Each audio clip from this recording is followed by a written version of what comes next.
हाँ तो बच्चों, यहाँ तक हमने जाना physics in relation with technology, technology practical application of principle of physics हमने बताया, उसके एग्जांपल्स के साथ हमने समझाया टेक्नोलॉजी क्या है जो फिजिक्स ने दी। यहाँ पे एक छोटा सा जनरल कंसेप्ट है, some great scientist and physicist and their contribution, कि कौन कौन से फेमस साइंटिस्ट हुए हैं, फिजिसिस्ट हुए हैं, भौतिक शास्त्री। साइंटिस्ट वैज्ञानिक होगा, वो किसी फील्ड का हो सकता है।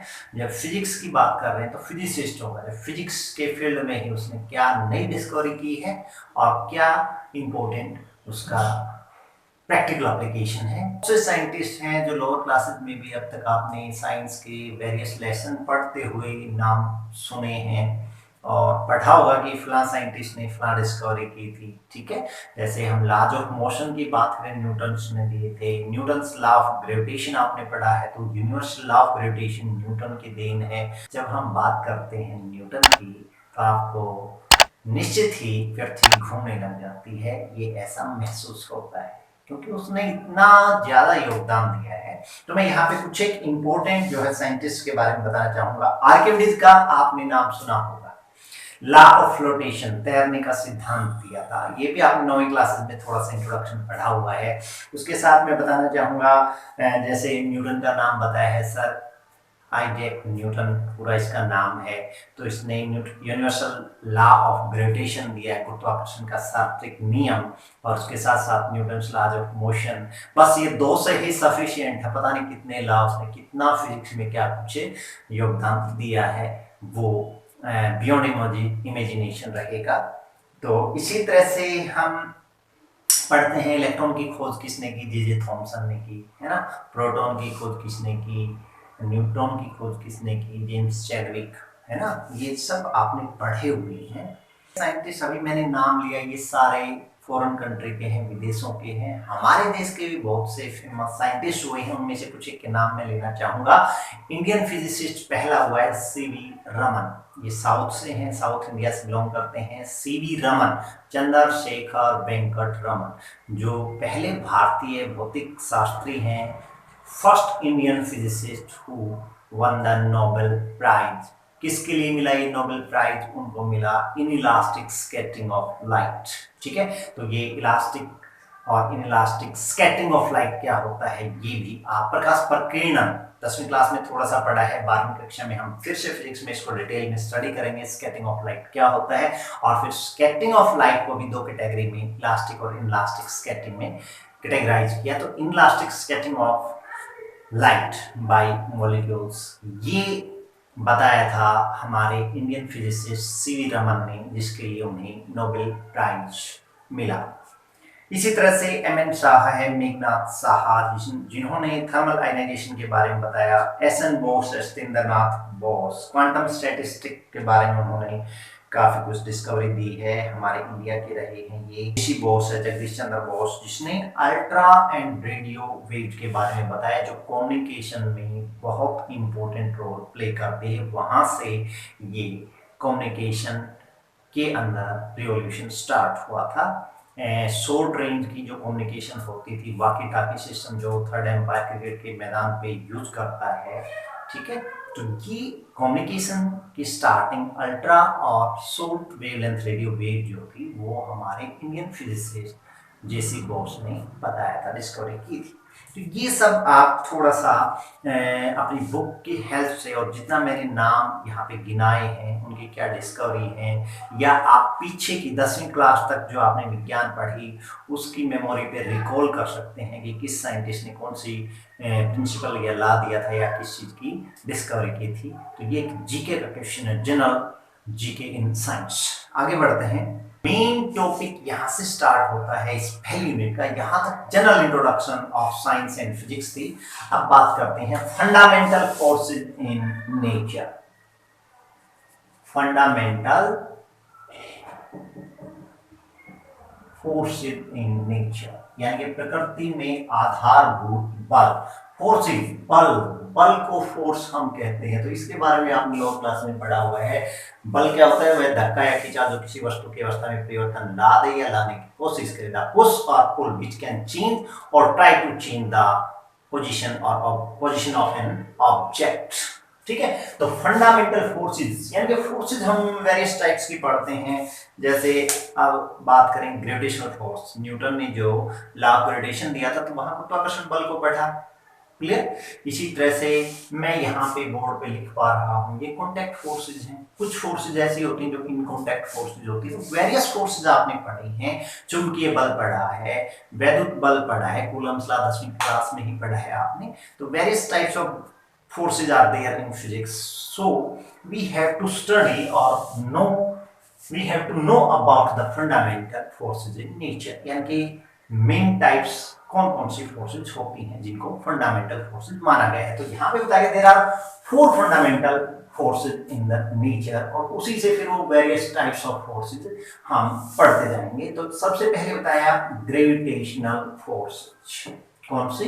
ग्रेविटेशनल फोर्स, गुरुत्वाकर्षण बल। ये भी आपने लोअर क्लास में 9th क्लास में आपने पढ़ा है, वहां पे गुरुत्वाकर्षण के नाम से ही एक लेसन था, और वहां पे हमने पढ़ा था कि इस यूनिवर्स पे कोई भी दो ऑब्जेक्ट, कोई भी दो बॉडी, कोई भी दो पिंड, उसको हिंदी में बोल रहे थे, वो एक दूसरे को एक आकर्षण बल से खींचते हैं अपनी तरफ। न्यूटन ने बताया था, और उसके नाम से वो न्यूटन्स लॉ ऑफ ग्रेविटेशन। और वहां हमने उस ग्रेविटेशन फोर्स के लिए फार्मूला पढ़ा था Gm1m2/r²। This is the formula for gravitational force between any two body whose masses are m1 and m2 and separated by a distance of r, that is r is the distance between their centers।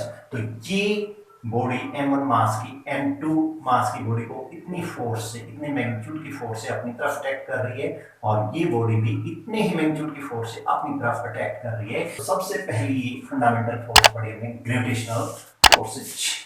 देखिए, ये विश्व में जितनी भी चीजें exist करती हैं जिनका मास है, उनके बीच में ग्रेविटेशनल फोर्सेज होंगी। यानी कि ग्रेविटेशनल फोर्सेज का बेस क्या है कि कोई बॉडी जो मास रखेगी, मास के कारण वो एक दूसरे को अट्रैक्ट करेंगी, जिस फोर्स से, उसको नाम दिया ग्रेविटेशनल फोर्स यानी गुरुत्वाकर्षण बल। दूसरा दिया है वीक फोर्सेज या वीक न्यूक्लियर फोर्स। ये एलिमेंट्री पार्टिकल्स, जब हम रेडियोएक्टिव डीके पढ़ते हैं उसमें elementary particles, neutrino, anti neutrino, जो शॉर्ट लाइफ टाइम के पार्टिकल्स होते हैं, उनके बीच अट्रैक्टिव फोर्सेज होती हैं, उनको बोलते हैं हम वीक फोर्सेज और वीक न्यूक्लियर फोर्सेज। इनके बारे में अभी भी रिसर्च जारी है, ज्यादा कुछ प्रॉपर्टीज के बारे में भी अभी तक नहीं पता है। तीसरे नंबर पे आती है आपकी electromagnetic forces. Electromagnetic forces, electromagnetic forces का मतलब है वैद्युत चुंबकीय बल। यानी कि चार्ज के बीच में जो फोर्स ऑफ अट्रैक्शन और force of repulsion Coulomb's law से 10वीं में पढ़ा, और वो कूलम्ब्स लॉ से फोर्स हमने पढ़ी थी K/Q1/Q2/r², जहां पे Q1 और Q2 दो आवेश थे, ठीक है, और उनके बीच की डिस्टेंस r थी। अगर ये दोनों पॉजिटिव हैं या दोनों नेगेटिव हैं तो एक दूसरे को इतनी फोर्स से रिपेल करेंगे, और एक पॉजिटिव एक नेगेटिव है तो इतनी फोर्स से वो एक दूसरे को अटैक करेंगे। तो यहाँ से क्लियर हो गया, इलेक्ट्रिक चार्ज के बीच में जो फोर्स है वो इलेक्ट्रिक फोर्सेज है। और इसी तरह से मैग्नेटिक प्रॉपर्टी जो रखता है, तो इस तरह से, या ये कह सकते हैं दो मैग्नेट के बीच में जो फोर्सेज होंगी, ठीक है, उनको बोलेंगे मैग्नेटिक फोर्सेज। तो ये एक तरह से, इसी तरह से जो चार्ज रेस्ट पे है, चार्ज एट रेस्ट, ठीक है, उनके बीच में ये इलेक्ट्रिक फोर्सेज होंगे, अट्रैक्टिव और रिपल्सिव। और जो चार्ज मोशन में है, चार्ज इन मोशन, तो जो चार्ज मोशन में होगा उसके चारों तरफ इलेक्ट्रिक फील्ड के साथ साथ मैग्नेटिक फील्ड, जो P से डिनोट किया जाएगा, मैग्नेटिक फील्ड, ठीक है। इलेक्ट्रिक फील्ड तो है वैद्युत क्षेत्र, ठीक है, और मैग्नेटिक फील्ड है चुंबकीय क्षेत्र। ये इलेक्ट्रिक फील्ड है, ठीक है। जो चार्ज रेस्ट में है वो सिर्फ इलेक्ट्रिक फील्ड क्रिएट करेगा, और जो चार्ज मोशन में है उसका इलेक्ट्रिक और मैग्नेटिक फील्ड दोनों होंगे। तो मैग्नेटिक फील्ड के कारण वहां पे दो चार्ज के बीच में कोई फोर्स है, वो मैग्नेटिक फोर्सेज होंगी। या दो मैग्नेट हमने पढ़े हैं, जैसे नॉर्थ और साउथ पोल होते हैं एक मैग्नेट में, दूसरी मैग्नेट इसके नियर बाई लेके आए तो ये नॉर्थ को रिपेल करेगा, और नॉर्थ पोल के नियर बाई अगर दूसरी मैग्नेट का साउथ पोल ले आऊं तो ये अट्रैक्ट करेंगे। तो मैग्नेटिक फोर्सेज में आल्सो बी अट्रैक्टिव और रिपल्सिव, इलेक्ट्रिक फोर्सेज में आल्सो बी अट्रैक्टिव और रिपल्सिव। तो इनको कंबाइंडली नाम दिया गया इलेक्ट्रोमैग्नेटिक फोर्सेज की वेरियस कैटेगरी आगे हो सकती है। फोर्थ वन एंड लास्ट जो फंडामेंटल फोर्सेज है, पहले हमने पढ़ी ग्रेविटेशनल फोर्सेज, गुरुत्वाकर्षण बल, week forces, third electromagnetic forces, और चौथी है स्ट्रॉन्ग न्यूक्लियर फोर्सेज या सिंपली न्यूक्लियर फोर्सेज हम इसको बोल सकते हैं, स्ट्रॉन्ग न्यूक्लियर फोर्सेज। ठीक है, नाभिकीय बल। ऐसा पता है नाभिकीय बल, तो ये नाभिक के अंदर होगी। नाभिक हमने पढ़ा, किसी भी एटम की स्ट्रक्चर जो पढ़ी उसके सेंटर में जो सेंट्रल कोर होती है, जहाँ पे सारा मास, सारा पॉजिटिव चार्ज कंसंट्रेट होता है, वो सेंट्रल कोर न्यूक्लियस कहलाती है। न्यूक्लियस के अंदर जो एटॉमिक पार्टिकल होते हैं वो प्रोटॉन और न्यूट्रॉन, प्रोटॉन में पॉजिटिव चार्ज, न्यूट्रॉन न्यूट्रल होते हैं, कोई चार्ज नहीं होता, और इसको हम न्यूक्लियस बोलते हैं। न्यूक्लियस के अराउंड डिफरेंट सर्कुलर ऑर्बिट में इलेक्ट्रॉन रिवॉल्व करते हैं जो नेगेटिव चार्ज पार्टिकल होते हैं। इस तरह से ये एक एटम का स्ट्रक्चर मैंने बेसिक दिखाया है। तो न्यूक्लियस के अंदर जो सब एटॉमिक पार्टिकल्स हैं, प्रोटॉन और न्यूट्रॉन, इनको बोलेंगे हम न्यूक्लियॉन। ठीक है, नाभिकीय कण। तो न्यूक्लियॉन्स के बीच में जो फोर्सेज होंगी, और वो हमेशा कैसी होंगी, अट्रैक्टिव फोर्सेज होंगी। ठीक है, न्यूक्लियंस के बीच में जो स्ट्रॉन्गेस्ट फोर्स ऑफ अट्रैक्शन होती हैं, उन्हीं को नाम दिए गए हैं strong nuclear forces, which are responsible to bound the nucleons, that is responsible to bound the protons and neutrons inside a nucleus of an atom. Those are called strong nuclear forces. तो ये general basic introduction थी ये चार fundamental forces. अब इनकी properties मैं बता देता हूँ, कुछ तो यहीं से पता चल गई, कुछ को मैं यहाँ पे नोट डाउन कर देता हूँ। वो प्रॉपर्टीज यानी कि गुण, कैरेक्टरिस्टिक है। तो ये यहाँ पे मैं एक बार क्विकली जो है इन चारों फंडामेंटल फोर्सेज की प्रॉपर्टी, जो इंपॉर्टेंट प्रॉपर्टी है, उनको रिवाइज कर देता हूँ। देखिए, ये एफ जी, एफ के नीचे एफ फोर्स के लिए सिंबल है और इसके नीचे मैंने जी लगाया है। दिस मींस ग्रेविटेशनल फोर्स, पहली जो फंडामेंटल फोर्स बताई थी ग्रेविटेशनल फोर्सेज। दूसरे नंबर पे वीक फोर्सेज या वीक न्यूक्लियर फोर्सेज इसको बोलेंगे, इसलिए एफ के नीचे W, W for weak, weak forces. तीसरी electromagnetic forces, E M mean electromagnetic forces, F E M. और चौथी जो है last one, nuclear, strong nuclear forces, तो एफ एन। देखिए इनकी प्रॉपर्टी, ग्रेविटेशनल फोर्स हमेशा अट्रैक्टिव होंगी नेचर में, कभी भी रिपल्सिव नहीं हो सकती। मैंने बताया ना, यूनिवर्स में कोई भी जो बॉडीज है उनके बीच में ग्रेविटेशनल फोर्सेज हमेशा होती है, एग्जिस्ट करती है। फिर बताया week forces, lepton, beta decay के दौरान, जो न्यूक्लियर रिएक्शन में बता रहा हूं, बीटा डीके के दौरान एलिमेंट्री पार्टिकल्स निकलते हैं, न्यूट्रिनो एंटीन्यूट्रिनो, उस दौरान फिर वो लेप्टॉन और मेजॉन लेप्टॉन के बीच में एग्जिस्ट करती हैं ये फोर्सेज।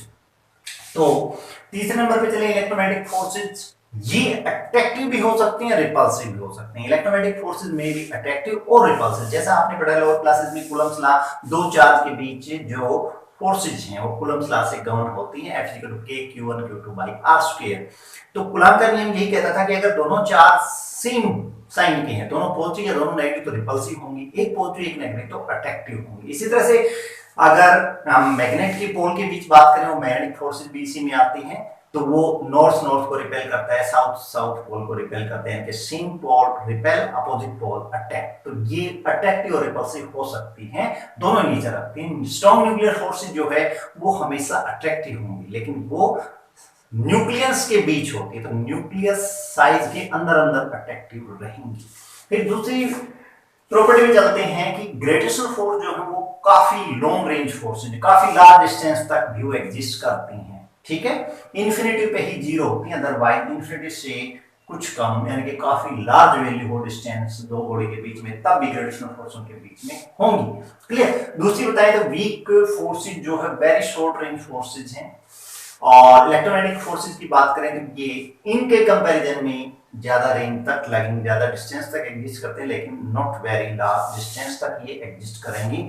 न्यूक्लियर फोर्स की बात करें तो सबसे शॉर्टेस्ट रेंज है, ठीक है, क्योंकि ये न्यूक्लियस के अंदर न्यूक्लियस को बाउंड रखने वाली फोर्सेज हैं। तो न्यूक्लियस का साइज 10⁻14 to 10⁻15 मीटर ये साइज होता है। तो ये शॉर्टेस्ट रेंज है कि न्यूक्लियस के बीच में प्रोटॉन प्रोटॉन प्रोटॉन न्यूट्रॉन या न्यूट्रॉन न्यूट्रॉन के बीच में अगर 10⁻14 मीटर डिस्टेंस लगभग इसके आसपास है, तो ही उनके बीच में न्यूक्लियर फोर्सेज होंगी और वो अट्रैक्टिव होंगी। अगर इससे ज्यादा डिस्टेंस कर दी तो वो डिसअपियर होंगे, यानी कि न्यूक्लियर फोर्सेज एग्जिस्ट ही नहीं करेंगे। इसलिए सबसे shortest range forces nuclear forces हैं और लॉन्ग रेंज फोर्सेज जो है वो ग्रेविटेशनल फोर्सेज हैं। तीसरी प्रॉपर्टी पे चलते हैं। तीसरी प्रॉपर्टी बताए gravitational forces are weakest force in nature. सबसे वीक जो फोर्स होती है वो ग्रेविटेशनल फोर्स होती है। इसका एग्जांपल मैं ये बता सकता हूं कि जैसे हम पृथ्वी पर खड़े हैं, पृथ्वी हमारे ऊपर ग्रेविटेशनल फोर्स लगा रही है और हम पृथ्वी पे ग्रेविटेशनल फोर्स ऑफ फ्रिक्शन लगा रहे हैं।